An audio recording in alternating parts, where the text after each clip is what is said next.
So Michigan looked more capable, more confident, more dynamic, more explosive, more poised than just about any time that we've seen them play a ranked team, especially on the road. They had never beaten a team on the road that was ranked under Jim Harbaugh, or that might be one win that they pulled out, but I believe that was at home. Regardless, the Michigan recent history under Jim Harbaugh in these type games is that they come out flat, they come out unprepared, they come out and make stupid mistakes, and that's what they showed us for most of the first half. Michigan poised, confident, capable, played toe-to-toe with Penn State, outplayed Penn State in the second half. But what was the final result? What was the conclusion to all that? Is that Michigan fails again on the big stage against a premier team, and they lose at 28-21 as they could not complete a fourth down pass in the end zone as the game ended. Ronnie Bell has been Michigan's most productive and, to me, most impressive receiver in the time that I've seen Michigan play. I saw Michigan play a little bit against Middle Tennessee. I saw the Army game. I saw the Wisconsin game. I saw Michigan take on Iowa. I have seen a lot of Michigan football this year, and Ronnie Bell has been their most productive receiver and their most impressive receiver. He has been a gamer. Unfortunately for him, and I know that it hurts, the tears were rolling, I guess, down his face on the sideline after he could not make the play. The ball was right in his hands. Shea Patterson made a really good play with the rush in his face and the pocket collapsing, and stepped up and bought himself some time and some room and threw it right on the numbers. And Ronnie Bell could not come up with it, and Michigan goes down 28-21. So Michigan's title hopes in the Big Ten, you would think, are gone, because they're now 2 games back of Ohio State. They are 2 games back of Penn State, and obviously do not have the tiebreaker there. So virtually 3 games behind Penn State, and they are the 2 best teams in the Eastern Division and probably the Big Ten here in 2019. Mark Rogers TV, the voice of college football. We've got quite a night here across the board. The last I saw, there were just seconds left in Austin, and Texas was losing to Kansas 48-47. I will confirm that to see if Texas, in fact, lost, a la Charlie Strong a few years ago, Texas losing to Kansas. That was an embarrassing loss. This would be slightly less embarrassing, but still, this Texas team that had high hopes of winning a Big 12 championship. And even though they could not beat Oklahoma a few weeks ago, it appeared as though, okay, this is the second best team in the Big 12. They'll take care of business elsewhere. They'll get their second shot at Oklahoma. And maybe if things lean in the right direction at places like Baylor in particular, then maybe Texas does not get a second shot at the Big 12 championship. Tennessee and Alabama and Tuscaloosa right now. Tennessee's got some life in the second half. They just came out of the second half locker room for second half play. And Maurer was hurt in the first half. I saw the play. The pressure was on him. One of his own offensive linemen collapsed against the back of his knee. He was taken from the game. Jarrett Garantano has played pretty well. Alabama looked really good early. They marched down the field on the first drive, scored 7-0. The route was on, of course, but maybe not. Jarrett Garantano has played a decent game, and the Tennessee defense, more than anything, playing a good game. And we see Tua Tagovailoa at halftime or before the end of the first half headed to the locker room and not able to come out for the second half. So the Alabama offense on the shoulders of Mack Wilson. All right, 860-325-3687. Let me know what you think with these 3 monumental games happening right now, with Alabama in a bit of trouble at 21-10 as Tennessee sent Alabama to a 3-and-out to start the second half. Penn State beats Michigan 28-21. Really good football game, especially in the second half. After Penn State raced out 21-0, Michigan came back And then Texas supposedly losing. I will check the scoreboard in just a second. I saw 14 seconds left, and I saw Jayhawks 48, Longhorns 47. Like, comment, share the videos, and subscribe. All right, let's go to the glasses and go to your comments. And, of course, again, 860-325-3687. Let me get the number up here. And we'll talk some college football on a big Saturday night. Tennessee's at the Bama 15 on a 3rd and goal, trailing 21-10. So this is difficult conversion on 3rd and goal. They throw to the end zone, and and it's almost intercepted off the deflection off Jawan Jennings. Jennings had an earlier drop that fell into the hands of Bama, but Tennessee made a stand, and they picked off Tua and raced it back about 50 yards to set up their first touchdown. That is the number 860-325-3687. All right, let's get to the comments.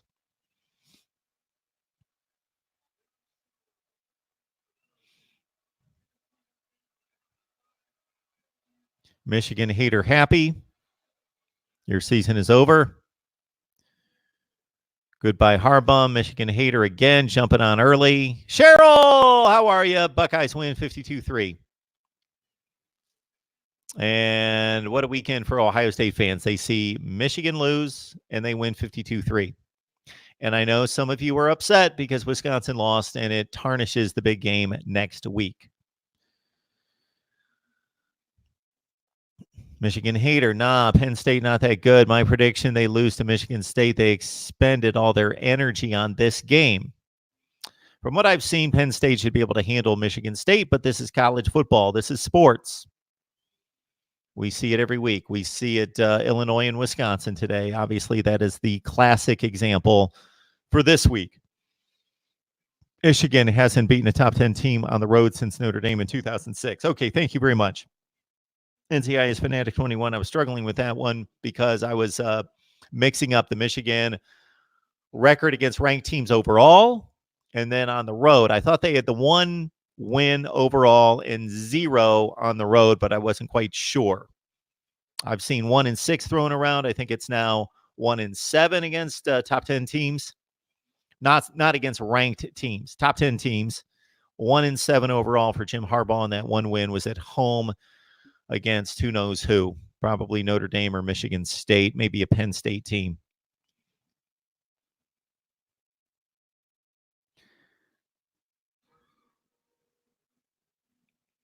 Cade Stout, yes, many did in the preseason, and I got to say, I was weighing the possibilities for months and months and months before I made my final preseason prediction. Before I made my final prediction during the offseason, heading into the season, I was leaning Michigan for most of the offseason. Then when I made that final call, I made it in what appears to be the right direction. Now, I picked Ohio State and Nebraska to win the Big Ten Western Division. I picked Ohio State, Nebraska in the Big Ten Championship game. I picked Oregon, Utah in the Pac-12 Championship game. I'm feeling good about that. Alabama, Georgia in the SEC, and Clemson, Virginia in the ACC. Oklahoma, Texas, that's pretty much the default pick, or it was. But now we've got a scramble, it appears, for the second spot in the Big 12 to take on Oklahoma.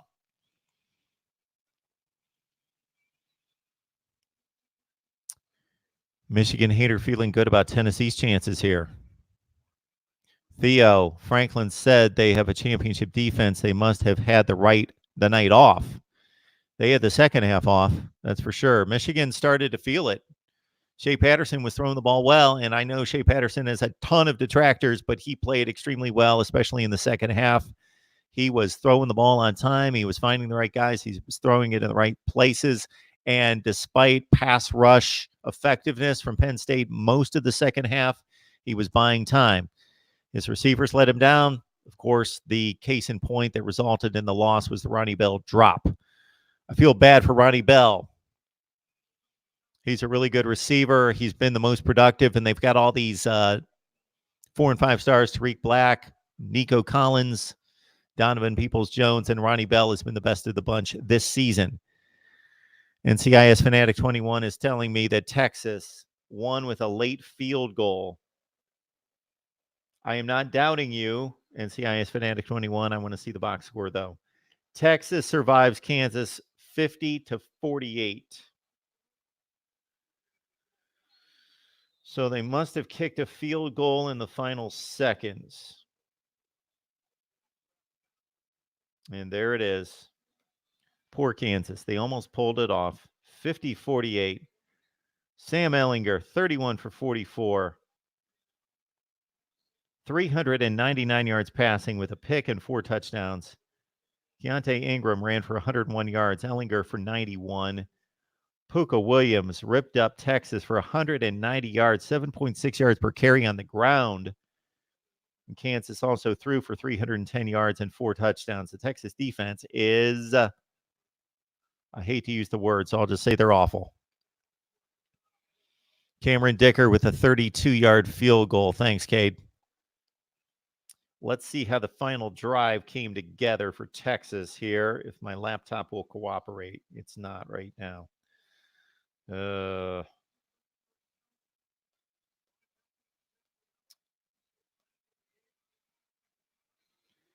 Okay, final drive of the game. Texas went 10 plays, 60 yards. Ehlinger to Colin Johnson for 5.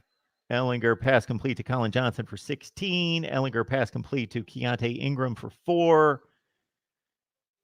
Ehlinger incomplete, then ran for 8 yards, then incomplete, then a pass complete to Colin Johnson for 20 to the Kansas 32, then incomplete, and then a final completion to Colin Johnson for 11 to the Kansas 21.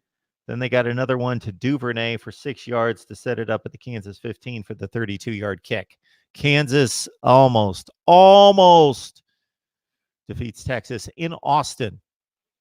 Bama with the football up 21-13. Mac Wilson just missed. The receiver, I believe that was Najee Harris. And there's a flag on a late hit. James, good to see you.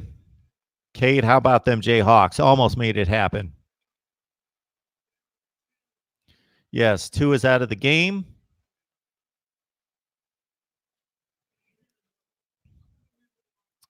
It's the ankle again, as Fred tells us here for Tua. If you watch my Alabama reports with Stephen M. Smith of Touchdown Alabama, he is certainly impressed with Mac Jones. I said Mac Wilson a bunch of times because I was getting his name confused with the linebacker. Mac Jones, very impressed with Mac Jones. So we'll see what he's got for us tonight. They just handed off to, I believe that was Najee Harris. Yeah, out toward midfield. Bama up 21-13. I'm feeling good about Tennessee and the 34.5 points I have. Excellent prediction day. As long as Wake Forest, did they come through for me? -1.5. They were up 19-13 in the fourth. I'll have to check on that game as well. Like, comment, share the videos, and subscribe, please, here at Mark Rogers TV, the voice of college football.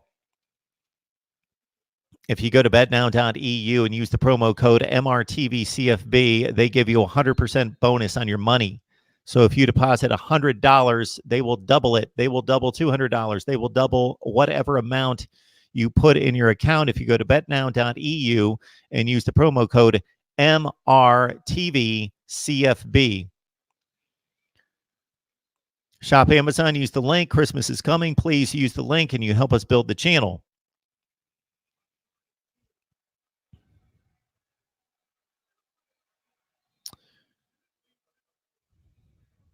The right stuff is going with LSU 1, Ohio State 2, Oklahoma 3, and Clemson 4 with Alabama at number 5, Penn State 6, Florida 7. Scarlet and Gray Nation, good to see you. Everything's good in Columbus these days. Doesn't help the Big Ten with whiskey losing. There was a commentator today. I will refrain from saying the name because of my professional connections. Unfortunately, I can't. But I will say this. They made the commentary that this does nothing to Wisconsin. This loss to Illinois does not hurt Wisconsin at all. That cannot be further from the truth. It's a bad loss to a bad team. And also, Wisconsin was in position that if everything held true, that we believe to this point, that Wisconsin was the best team in the West and Ohio State the best team in the East, that if Wisconsin, depending on what happened elsewhere in the other Power 5 conferences, especially the SEC, that Wisconsin could split with Ohio State. And if Ohio State continues to be as dominant as they have been and runs the table, beats Wisconsin at home by a field goal, Wisconsin looks really good next week against Ohio State, let's say in our scenario. Then they go to the Big Ten championship and Wisconsin wins in the rematch, or vice versa. They pull off the big upset against Ohio State in Columbus next week as an undefeated team. Then they go to the Big Ten championship game and the Buckeyes get the revenge, but Wisconsin looks really good and they stand up to the Buckeyes on the second go around. Wisconsin at 13-1 with a split against Ohio State in whatever manner that would come. The best case scenario for them would be winning the Big Ten championship. They would have a legitimate shot to make the playoff. Again, depending on what's happening elsewhere. To say that this Illinois loss does not hurt Wisconsin, they will have to sweep most likely Ohio State or beat Ohio State and then beat Penn State in the Big Ten championship game, where otherwise they could have split those games. They could have split the Ohio State and Big Ten championship games and still had a shot at the playoff. They will have no shot at the playoff unless they can beat Ohio State and Penn State or Ohio State twice. So to say that the Illinois game doesn't matter is ridiculous.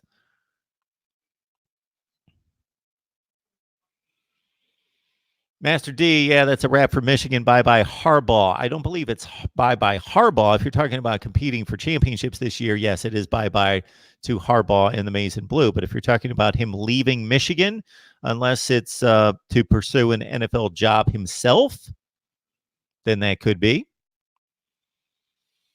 J Jobs, good to see you. Thanks for the support. We appreciate it. Let's remind everyone also that in addition to subscribing, that we also have the super chat on.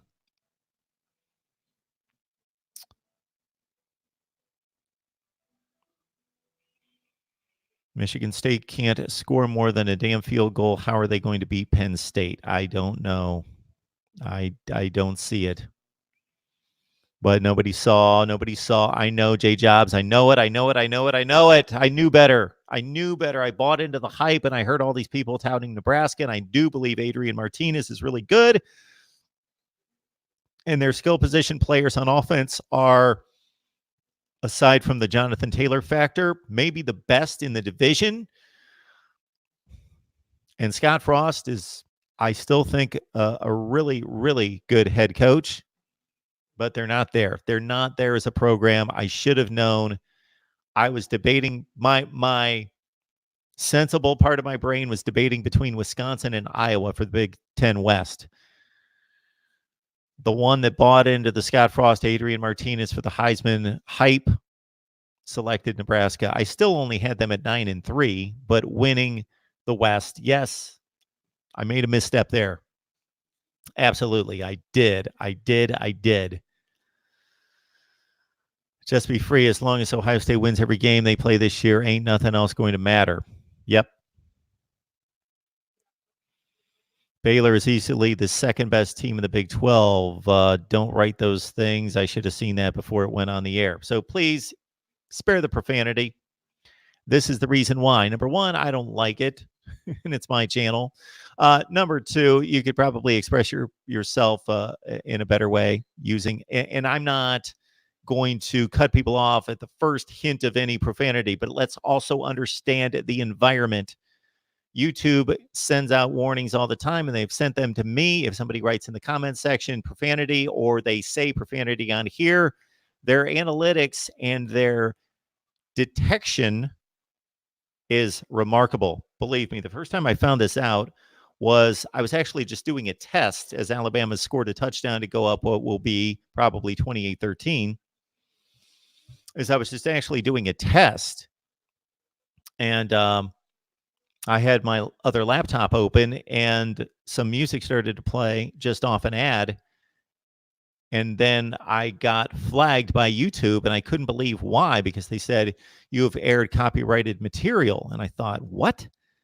And they had the exact time code. I went to that time code, and for like 4 seconds, I had an ad with a pop song on it. There you go. So spare me the profanity because it hurts the channel.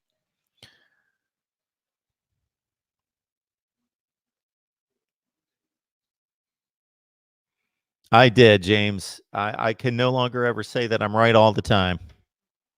Can't do that. Zaddy Looney, I'm saying this as a Buckeyes fan, but good game by Michigan. They actually played well in that environment in the second half. They certainly did. They were the better team in the second half, but they dug themselves a hole at 21-0, and they didn't make quite as many plays as they need to down the stretch. And of course, Ronnie Bell dropped what should have been the game tying touchdown pass. It would have been fascinating to see what would have happened after that. Penn State would have had the ball with about 2 minutes to play, and we would have either most likely gone to overtime, or we would have seen Penn State put together a late drive after their offense was pretty dormant in the second half. And KJ Hamler, if he's not a national star at this point, he should be. If you watch Penn State football, and Penn State has simmered below the elite line here for the last couple seasons since going to the Rose Bowl in 2016. KJ Hamler has been one of the better and more exciting players in the country for the past 3 seasons. But he's kind of simmered under that line, and not a lot of people outside of Penn State or Big Ten football know about KJ Hamler. So hopefully somebody took notice tonight, because in addition to all the explosive plays, which almost included a kickoff return for a touchdown in which there was a holding call in which the kicker would not have tracked down KJ Hamler regardless. And he had some other just ridiculous plays in which there was no way that the Michigan safety, and this is the trouble with the Don Brown defense, trusting his safety, Josh Metellus, a couple times to track KJ Hamler, dumb, that Hamler just got loose. But on the decisive play that ended Michigan's hopes, 3rd and 3, they give the ball to the kid that weighs 160 pounds, KJ Hamler, and he runs the jet sweep. And not a true sweep. He cut it and took the ball inside, and he got the first down. And tough kid. Notre Dame, Michigan next week. Also, Florida, Georgia comes up in 2 weeks, actually. Next week, again, is Ohio State and Wisconsin.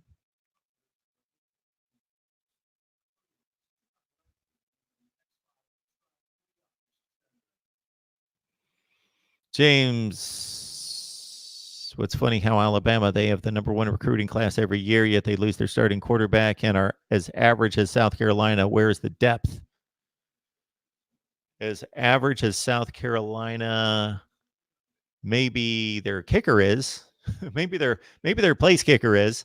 And they replaced their punter. They came out in the second half and brought in a new punter, and he punted pretty well the first shot. So they have Nick Saban tired of his kicking game. Yes, James, if you're talking strictly about the place kicking, yes, Alabama is average, marginal, just like South Carolina. If you're talking about anything else,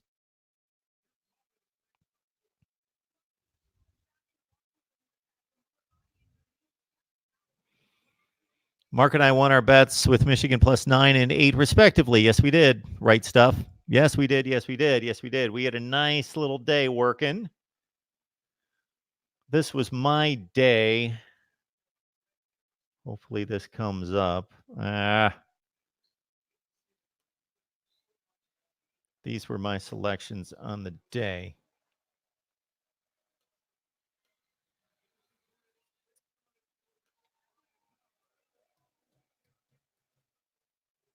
Talks among yourselves.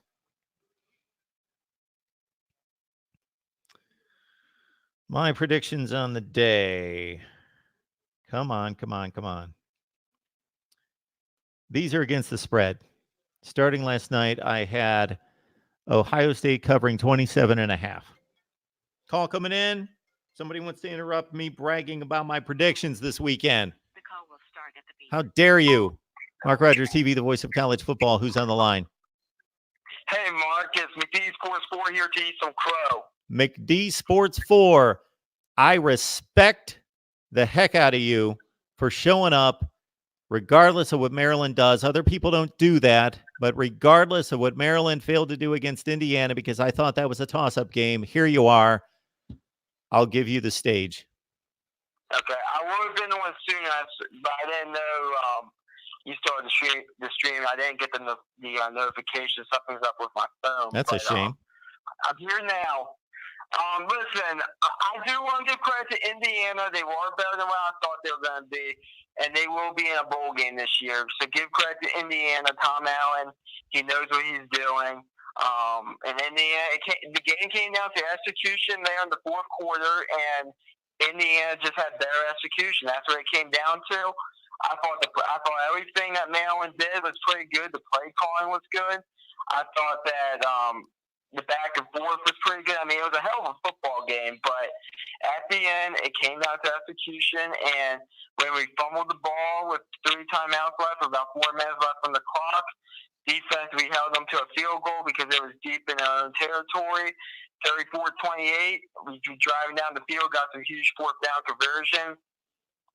And Bigmore just threw an interception, kind of sailed over the wideout. It happens. But it just came down to execution. That's what it came down to. Tough loss, but I'm proud of how our guys played today. I thought this was the first game that the consistency came together. I thought we finally were not like 2 different teams. I thought there was some bad, but there was also a lot of good. So I'm proud of how our guys played today. I don't think this is a bad loss per se. I'll come out and say this right now. I think we still have a punch a shot at a bowl game, but I think I highly doubt we're making a bowl game at this point. Okay. You rallied there with your final comment. I was going to have you try to figure that one out because you're running out of chances. And you're running out of chances against marginal football teams like Purdue and Indiana. Yeah, I mean, looking back at it, we should have won the last 2. I mean, that's what should have happened. But I'm happy that I hope we see the team that we saw today for the rest of the season, because that'll at least we'll at least go 2-3 in our final 5 if that's the case. If we saw the team we saw today. McD, did you like the Mike Loxley hire? I liked it on the mindset of this. I liked his offensive schemes. I haven't really seen him recruiting wise. I think he's taking the team in the right direction. And I know why you're asking me this, because I know there's people saying that he should be fired. He shouldn't be fired. No, I don't think he should be fired based on this performance. So rarely do I ever think that a coach should be fired the first season, regardless of how bad the team looks based on the field results. Now, if something's going on that's out of control off the field, that's another matter. But you give any coach 1 season at least, even if they regress in the win-loss total, to establish his culture, his program, his terminology. The assistant coaches, the players have to get not just accustomed to the head coach. People forget about them having to get accustomed to the coordinators, new terminology, new playbook, and just new personalities of their own position coach. And that's the coach that the players are most comfortable with and have to work with the most is their position coach. And they're generally all new. They usually say give a coach at the first year of a coaching staff might be a bit rough. I mean, but I'll say this: I wasn't completely sold on this guy Montgomery hire for offensive coordinator, because I saw what he did at East Carolina, and I didn't really like that. But yeah, I thought he called an excellent game today as the offensive coordinator. Okay. So, but, I mean, that's the main point. A few other points I want to make, though, just looking across the country. Wisconsin, I don't know what the hell happened there.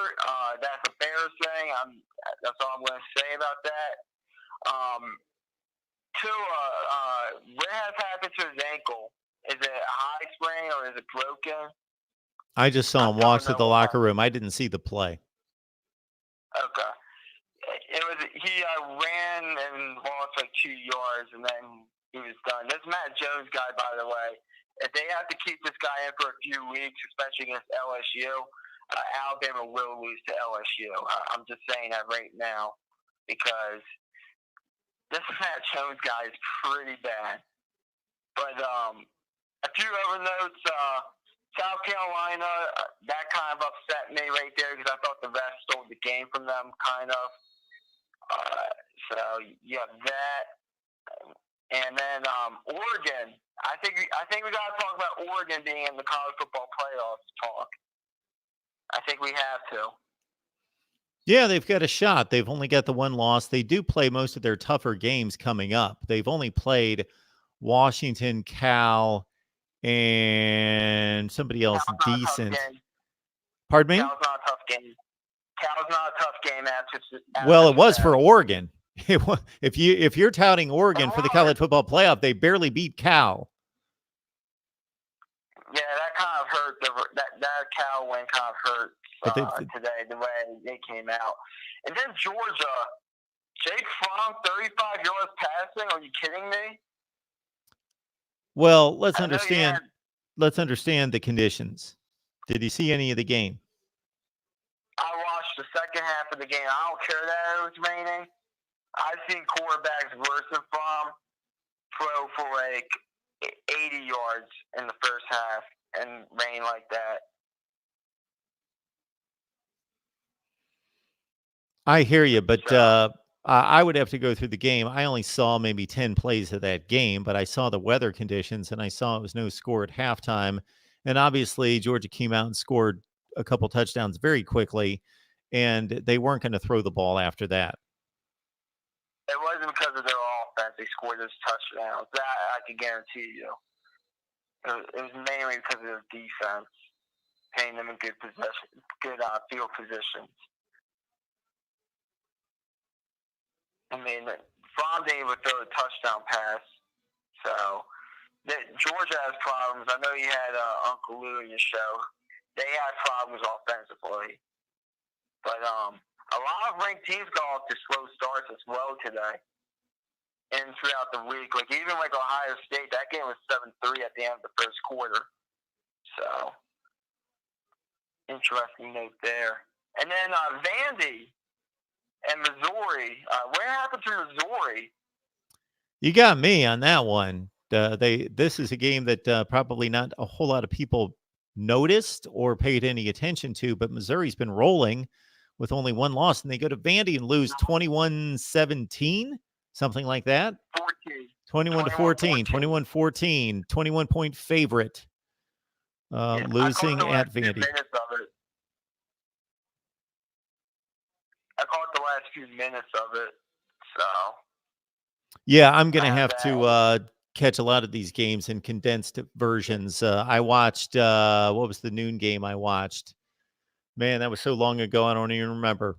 South Carolina and Florida. Then, of course, I caught the end of the Wisconsin-Illinois game, but I'd like to see that, at least maybe the second half of that game. And two other quick notes. Yep. Two other quick notes. Texas is not back. I don't want to hear it. That is as embarrassing of a performance you're going to get right there. I mean, I'm telling you, Texas will lose at least two other games this year. Book it. At Baylor. Baylor impressed me today, but at Baylor, and they have road games against Iowa State and TCU. They'll lose at least one of those. And then one other quick note. If you want to watch a full game, watch the North Carolina Virginia Tech game. That's the game of the year so far. Yeah. Well, I got so much I need to catch up with. And what about Miami losing to Georgia Tech? Georgia Tech is the worst team in the conference, or maybe Miami's the worst team in the conference. I don't know what I'm going to do this Wednesday and talking Miami football, because I think I'm just going to have to unleash on that program, because it is we understand programs like Kansas struggling or Rutgers struggling or Oregon State. Where do they go get players, especially at Kansas or Oregon State? But at Miami, that's pathetic. This is the worst run Power 5 program in America. The worst. Well, let me give you a bit of a hint on what Miami fans are saying. I don't know if you've seen them or not. They're calling for Manny Diaz a shot right now. Like, they want him fired now. I can understand it. I don't agree with that. He's been awful, but again, one year in, they were trying to fire Mark Richt at this point last year as well, going down the stretch, finishing 7-5 in the regular season. But I got to believe that they would be much better off with Mark Richt right now. I mean, who knows? But anyways, Mark, that's all I have for tonight. All right, McD. I want to end my call by saying this. We will beat Minnesota this upcoming Saturday. I don't care. We're beating them. And the boat's going to stop rowing. Have a nice day, Mark. And go Terps. I admire McD Sports 4's passion and his support of Maryland football. I appreciate it. They're running out of bad teams on the schedule, though. They have lost to Purdue and Indiana the last 2 weeks. Now he is predicting a win over Minnesota. Would I be shocked if Maryland beat Minnesota? I wouldn't be shocked. But are they going to beat Minnesota? I don't think so. Minnesota's a much better team. Minnesota is one of the top 25 teams in the country. Maryland is one of the top 60, 65 teams in the country. Minnesota is better than Maryland. Eli would love to see Wisconsin bounce back to beat the Buckeyes next week, so it causes more chaos.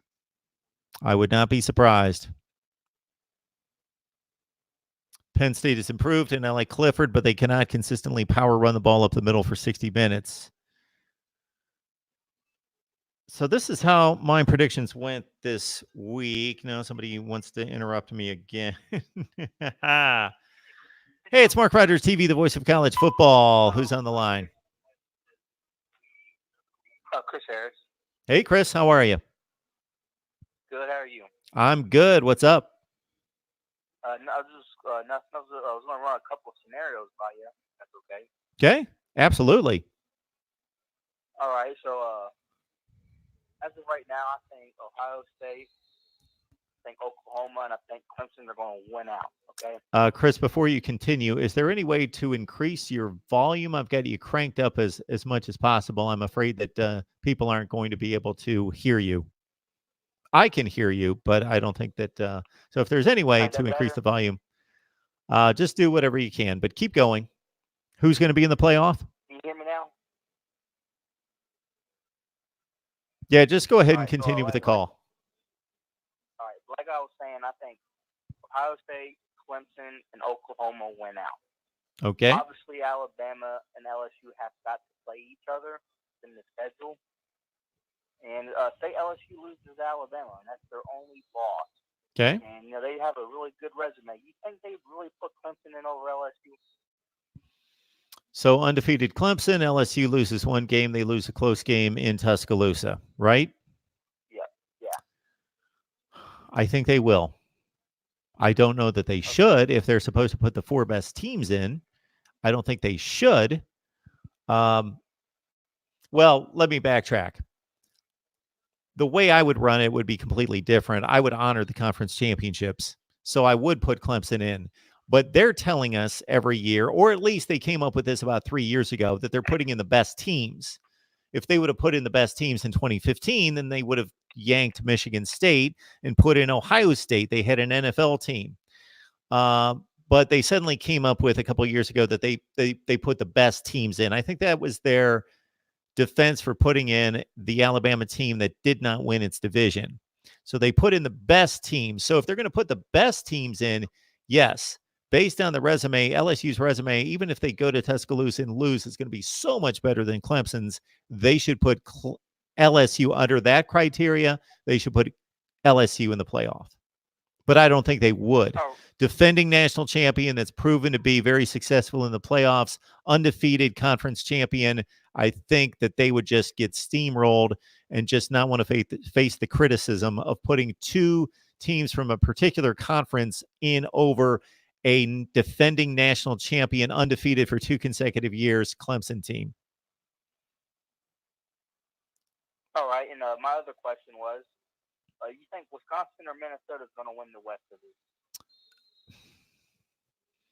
Well, the game's at Minnesota between the two.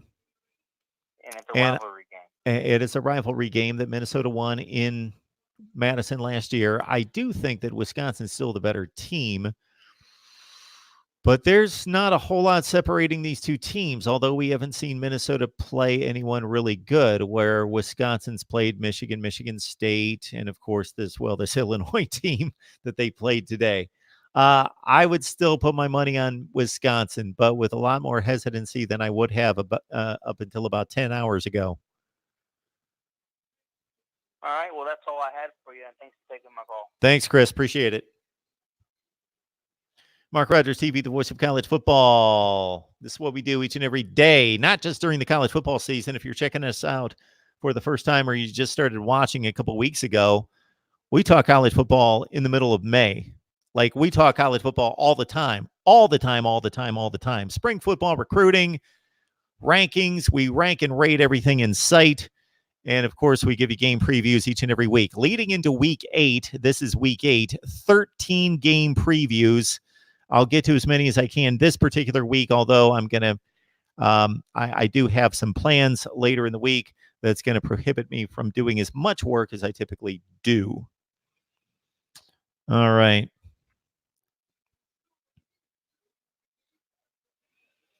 At first, I didn't agree, but I'm 100% on board with there not being preseason rankings in the future. There shouldn't be. You're right. There shouldn't be. They're just fun, and people like them. So we can't put up a law. We can't prohibit them. Somebody's going to do the rankings. Even if we put the AP out of business, somebody's going to rank teams.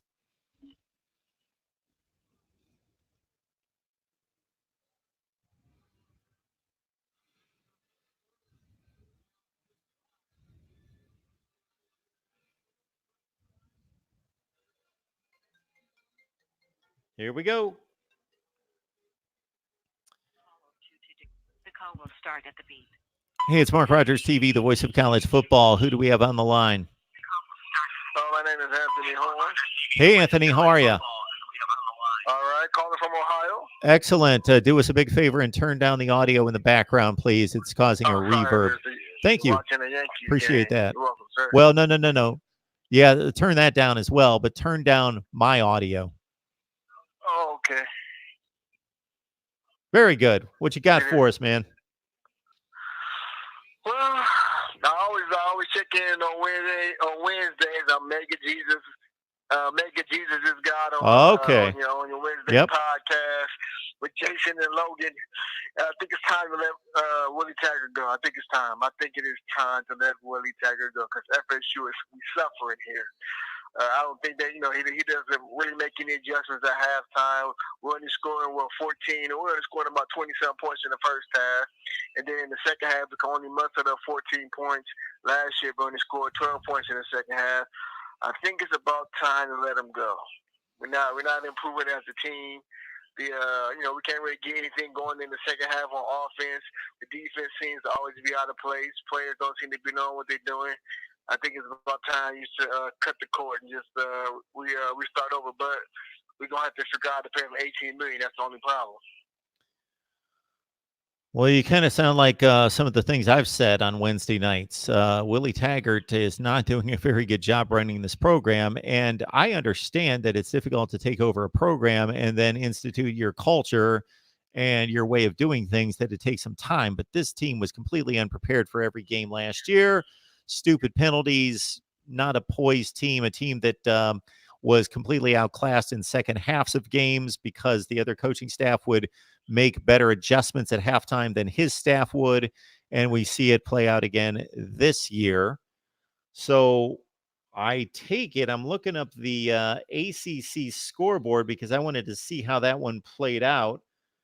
And I want to catch up with that game. James Blackman, he fumbled the ball at the end and he dropped the ball on the ground We ain't had no timeouts. Oh, look at that, 22-20. Okay, I'm gonna have to check out those highlights. So, did he have a chance to win at the end? Say it again. Did you have a chance to win at the end? Were you in field goal range? No. We was not in field goal range. He was backed up on like the 20 on the other end, about the 20-yard line on the other end. So no, we didn't have a chance to win it. Okay. We wasn't in no field goal range. We were in Arkansas. To take that back, we was in field goal range, but Aguirre missed the field goal, which then they went down. They gave us they drove a little bit, ran down the clock, punted it, and then at the end we was on between the 15 and the 10-yard line, and all of a sudden James Blackman dropped back, the ball slipped out of his hands. Then the clock kept running. We didn't have any timeouts. He got up there. The center snapped the ball, and it was on the ground. He snapped the ball, and it was on the ground. And James Blackman went down and took it up. He fell on one knee. Then he got back up. The clock was still running, and then the game ran out. We didn't run the play. Okay. Yeah, lost to Wake Forest on the road after Wake Forest just gave up 62 points last week to Louisville. Yeah, that's a problem. That's a problem. And then I'm looking at that like if Louisville put up 62 points. Cam Akers had a great day at 199 yards rushing. So I'm thinking, okay, we got a running game going. And then all of a sudden we got away from that, and they want to keep just throwing shots down the field to Tamir Ontario. I understand that he was trying to get in the ball, but the running game is working. If they can't stop it, don't stop running. That's football 101.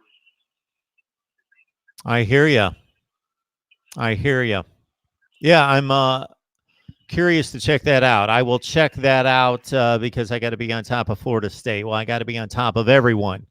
But we just had an interesting scenario in Tuscaloosa where Tennessee was just about to go in for a score to get within one score of Alabama. They were at the goal line, and there was some kind of crazy turnover that I need to see the replay on, and Alabama just ran it like 100 yards for a touchdown on defense to go up 35-13.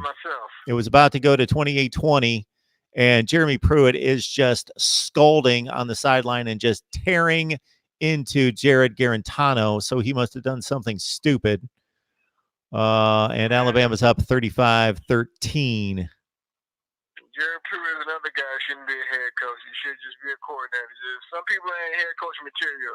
True. Jeremy Pruitt is a coordinator. Oh, I see what happened. Will Muschamp, he's a coordinator. Just stay in the coordinator lane. Well, in this particular instance, Jared Garantano, it looked like Tennessee was down at the 1, but by the time it snapped back to him, it was a direct snap, but he was back at like the 3-yard line, and he thought he was Walter Payton, and he leaped up in the air with the ball extended, and he wasn't anywhere close to the goal line, and Alabama knocked it out, and they ran it 103 yards for a touchdown. Well, that sounds like Tennessee's football season right about there. It does, although they've been more competitive than Florida State against better competition here recently. The thing I'm going to say about your boy Willie is that what I think is going to happen is that regardless of how bad it gets this season, which you're right now 3-4, I know you've got Florida at the end. You still have yet to play Miami. And obviously you've got 5 games left, and only one of those is a give me, whoever you play before Florida, like an Alabama State kind of game. And so let's say you finish, what are you going to finish? 6-6? No. You don't think you're going to make 6-6? No, I mean, no, because I'm looking at what we got to play Syracuse this week. I think we can. That's a chance we can win that game. You should. Then I'm looking at after that we got to play Miami. Miami doesn't have a bad front 4, bad front 7. So and like I said, in the second half we're not scoring any points. We're only mustering up 14 points.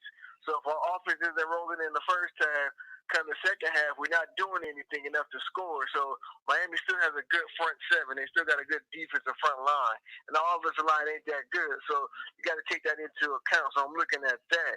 And then that's an iffy game for me right now. I don't see us like, okay, winning that game. Like I knew we weren't going to win the Wake Forest game. I just just knew that wasn't in our cards. Wake Forest wasn't a bad team, so I mean, you know, it wasn't. I didn't think we was gonna win that game, and I don't think we're gonna go in there and really do too much damage to Miami. And then I think Boston College is going to beat it because Boston College is starting to get that running game going. They still got that big back there dealing. In the running game is something that they're going to implement, especially if we're playing them at Boston College. If it's going to be on a Friday night or something like that, that might be a game we might play on a Friday night. You know, so if that's the case, we play that on a Friday night. If they make it play that on a Friday night, I expect Boston College to steamroll us with the running game. So I'm not too keen on us winning too many more games. I'm still looking at either 5-5, 5-7. I'm giving us three more losses.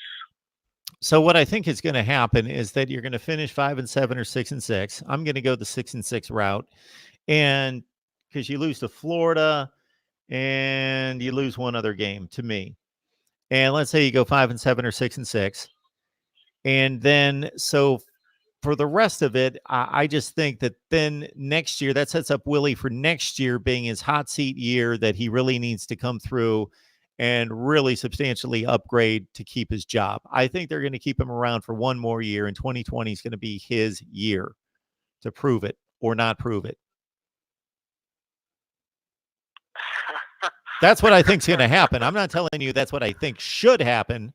That's what I think is going to happen.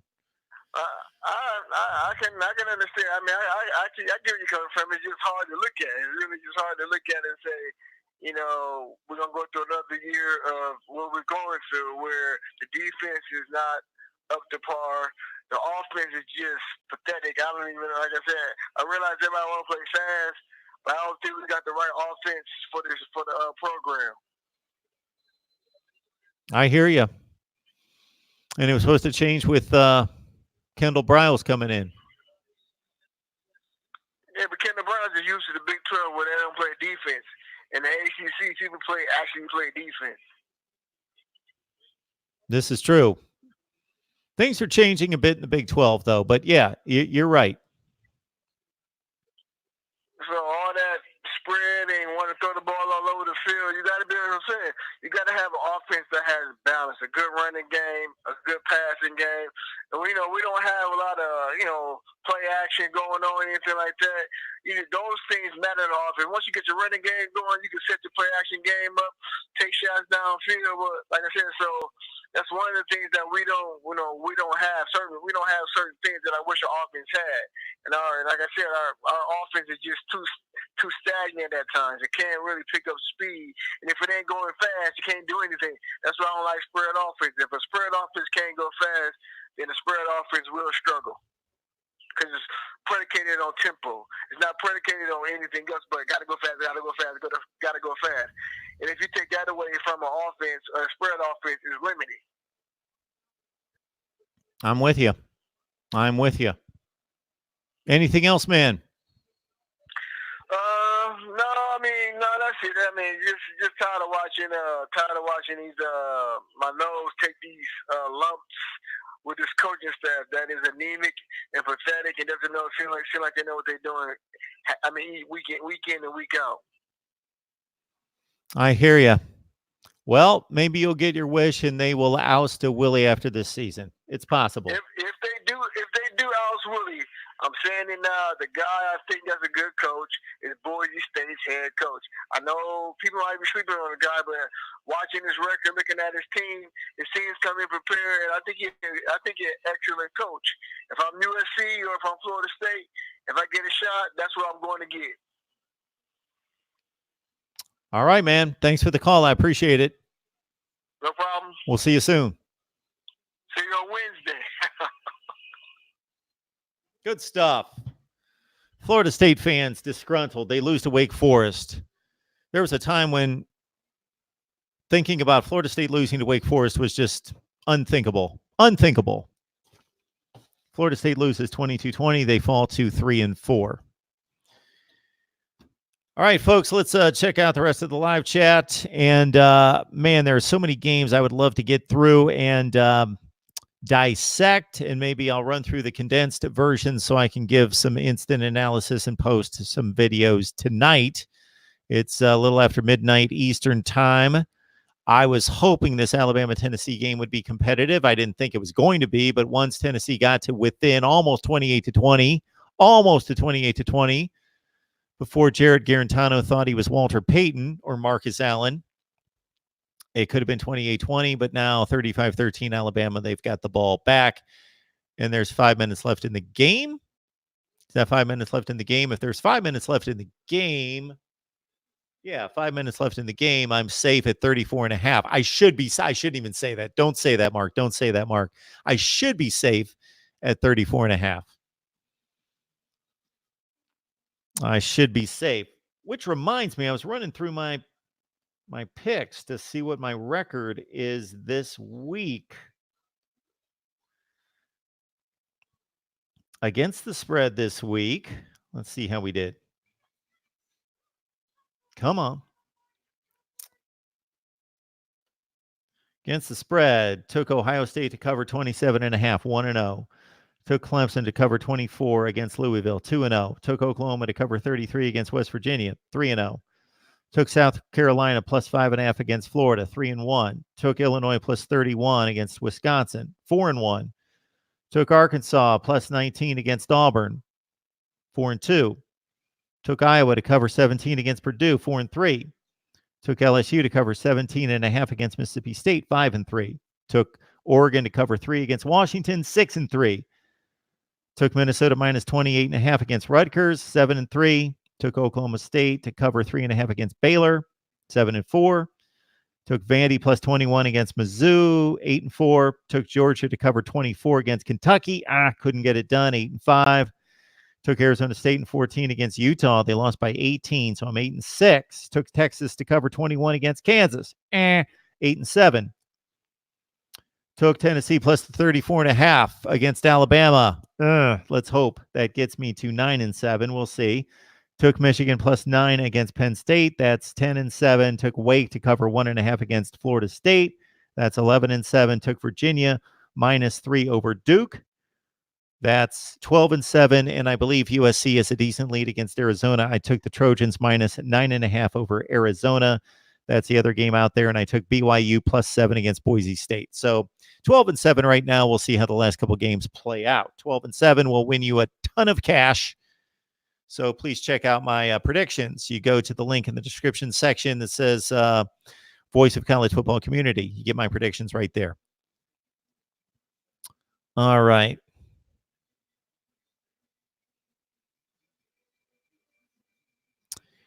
Anything else, folks? We will have tons of previews this week, predictions where I mentioned at the Voice of College Football Community link. And the top 25 that actually makes sense will come out tomorrow. And then my response to your response on the top 25 that actually makes sense. Shop at Amazon. Help us build the channel. And tons of rankings and ratings. And if you have any suggestions or recommendations or requests, let us know. So you can catch our Voice of College Football Community newsletter, our newsletter, Voice of College Football newsletter, by sending your email to mine. Send your email address to mine at markrogerstv@gmail.com, markrogerstv@gmail.com, and send your email to mine, and we'll get you the newsletter each and every Monday, which gives you a channel update, my take on the college football weekend, and the stats, facts, and trends that you won't find anywhere else. All right, everyone. Enjoy the last 5-14 of Alabama-Tennessee and a more competitive game with Boise State and BYU right now. The headliners: Texas survives. Wisconsin does not. Penn State beats Michigan 28-21 to set up the showdown of Ohio State, Wisconsin. And later in the season, of course, Penn State goes to Columbus to take on the Buckeyes. Minnesota still undefeated after rolling Rutgers 42-7. Oregon owns the Pac-12 North right now at 5-0 after defeating Washington, coming back from 14 down to beat the Huskies in Seattle. Utah owns the South right now with a commanding 21-3 win over Arizona State. And Clemson, of course, rolls over Louisville. And in the longest game in ACC history, 6 overtimes, Virginia Tech wins for a second consecutive week. They down North Carolina 43-41. And, of course, we had earlier in the day South Carolina jumping on Florida early. Gators come back and win 38-27 to set up the big showdown against Georgia in 2 weeks.